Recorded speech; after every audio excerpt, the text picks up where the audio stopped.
Good morning everyone, this is Bharti Wanwade from Kingdom Academy. मैं फिर लेकर आई हूँ आपके लिए क्विक रिवीजन। क्विक रिवीजन में हम क्या करेंगे तो 3 से 4 क्वेश्चंस के सॉल्यूशन को इस टॉपिक में ढूंढेंगे। तो हमारा टॉपिक कहाँ से है, तो हमारा जो टॉपिक है वो है रेस्पिरेशन इन फ्लावरिंग प्लांट, और उसमें भी हम क्या देखेंगे तो हम देखेंगे एरोबिक रेस्पिरेशन। इसके पहले हमने ग्लाइकोलाइसिस पढ़ चुके हैं, तो हम सबसे पहले देखते हैं कि एरोबिक रेस्पिरेशन में होता क्या है। तो सबसे पहले क्वेश्चन का आंसर आप लोग देंगे कि ग्लाइकोलाइसिस का एंड प्रोडक्ट क्या था। तो आप सबको पता है, मुझे भी पता है कि आप लोगों को पता है कि हमारे ग्लाइकोलाइसिस का जो एंड प्रोडक्ट होता है वो क्या होता है, पाइरुविक एसिड। सबको पता है? यस, पाइरुविक एसिड हमारा इसमें बनता है, और ये कितने कार्बन वाला होता है, तो 3 कार्बन वाला होता है। अब दो कंडीशन है, यदि एरोबिक रेस्पिरेशन है तो ये कहाँ एंट्री करेगा, तो माइटोकॉन्ड्रिया में एंट्री करेगा, और यदि एनारोबिक रेस्पिरेशन है मतलब ऑक्सीजन नहीं है तो इसमें क्या होगा, फर्मेंटेशन। तो हम तो पढ़ रहे हैं एरोबिक रेस्पिरेशन, तो हमने जो पाइरुविक एसिड बनाया था, और जैसा कि आपको पता है कि ये जो पाइरुविक एसिड बना था वो कहाँ पर बना था, तो ये हमारे बनता है साइटोप्लाज्म में। जब साइटोप्लाज्म में ये बनता है तो हमें इसे साइटोप्लाज्म से लेकर कहाँ जाना होता है, तो हमें जाना होता है माइटोकॉन्ड्रिया में। अब हमें जब इसे माइटोकॉन्ड्रिया में लेकर जाना है, और माइटोकॉन्ड्रिया में भी कहाँ लेकर जाना है, तो माइटोकॉन्ड्रिया मैट्रिक्स में लेकर जाना है। तो माइटोकॉन्ड्रिया मैट्रिक्स में लेकर जाने के लिए हम एक रिएक्शन कराते हैं जिसको हम कहते हैं लिंक रिएक्शन, और साथ ही साथ में हम इसमें करते क्या है, तो इस प्रोसेस को यानी पाइरुविक एसिड को साइटोप्लाज्म से माइटोकॉन्ड्रिया तक ले जाने की, माइटोकॉन्ड्रियल मैट्रिक्स तक ले जाने के लिए हमें किस किस चीज की जरूरत पड़ती है, और एनसीईआरटी हमें इसके बारे में क्या बताती है, तो हम देखेंगे एनसीईआरटी की लाइंस को।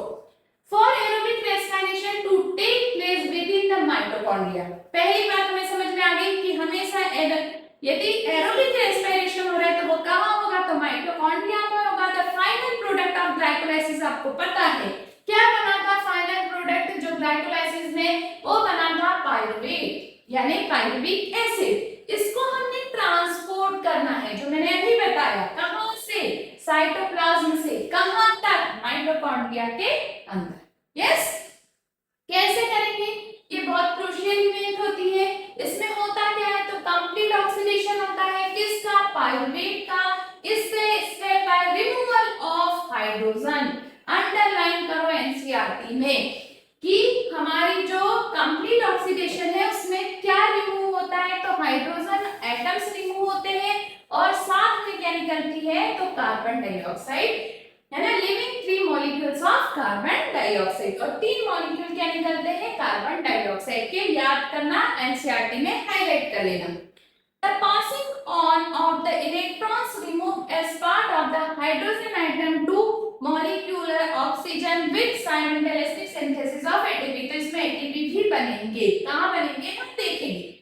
इसके बाद में हम नेक्स्ट इसमें चलते हैं, तो हमको यहाँ पर दिखा रहा है कि क्या बना था, जल्दी बताओ मुझे, माइटोकॉन्ड्रिया में क्या, हमारे साइटोप्लाज्म में क्या बना था, हमारे साइटोप्लाज्म में बना था पाइरुवेट। यस, और इसी पाइरुवेट को मुझे कहाँ ले जाना है, इसी पाइरुवेट को मुझे कहाँ पर लेकर जाना है, माइटोकॉन्ड्रिया में लेकर जाना है, which is formed by the glycolytic catabolism of carbohydrate in the cytosol। ये बताया उसने। Yes, after it enter mitochondrial matrix, कहाँ पर लेके जाना है, माइटोकॉन्ड्रियल मैट्रिक्स में। कैसे, undergoes oxidative decarboxylation।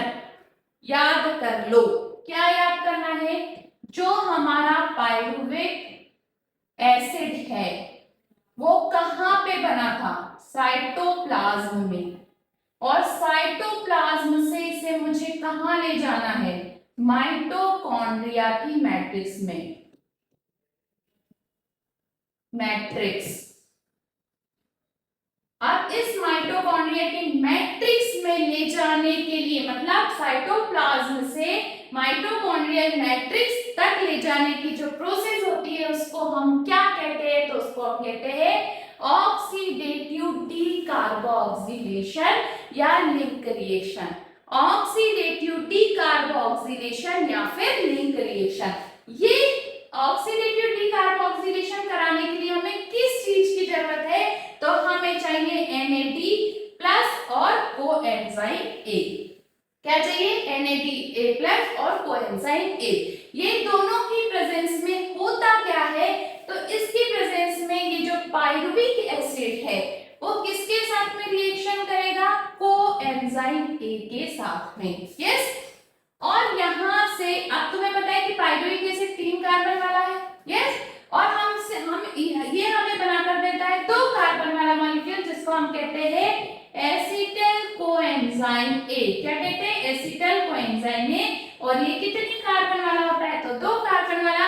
तो हमने 3 कार्बन वाले से 2 कार्बन वाला कंपाउंड बनाया। तो सिंपल सी बात है, यहाँ पे ऑक्सीजन कार्बन डाइऑक्साइड का रिमूवल होगा, साथ में हमें क्या मिलेगा? तो हमें मिलेगा NADH+H+। ठीक है। तो ये हमने कौन सी रिएक्शन पढ़ी? तो हमने ये पढ़ी ऑक्सीडेटिव डीकार्बोक्सिलेशन। ऑक्सीडेटिव डीकार्बोक्सिलेशन क्या है? तो साइटोप्लाज्म में जो पाइरुविक एसिड बना हुआ है उसको माइटोकॉन्ड्रिया की मैट्रिक्स में लेकर जाना। किसके बेस पर? तो एंजाइम और NAD+ के बेस पर, यानी ये चाहिए हमें। तो हमें जो ऑक्सीडेटिव डीकार्बोक्सिलेशन है उसका एंड प्रोडक्ट क्या मिलता है? तो वो मिलता है एसिटल कोएंजाइम A। कितने कार्बन वाला होता है? तो 2 कार्बन वाला होता है। और यहाँ पे रिमूव क्या होती है? तो 2 कार्बन डाइऑक्साइड रिमूव हुई, क्योंकि कितने लेके जा रहे हैं हम? 2 मॉलिक्यूल लेके जा रहे हैं पाइरुविक एसिड के। तो 2 कार्बन डाइऑक्साइड निकलेगी, साथ में NADH+H+। तो ये हमारी कौन सी रिएक्शन थी? Oxidative decarboxylation.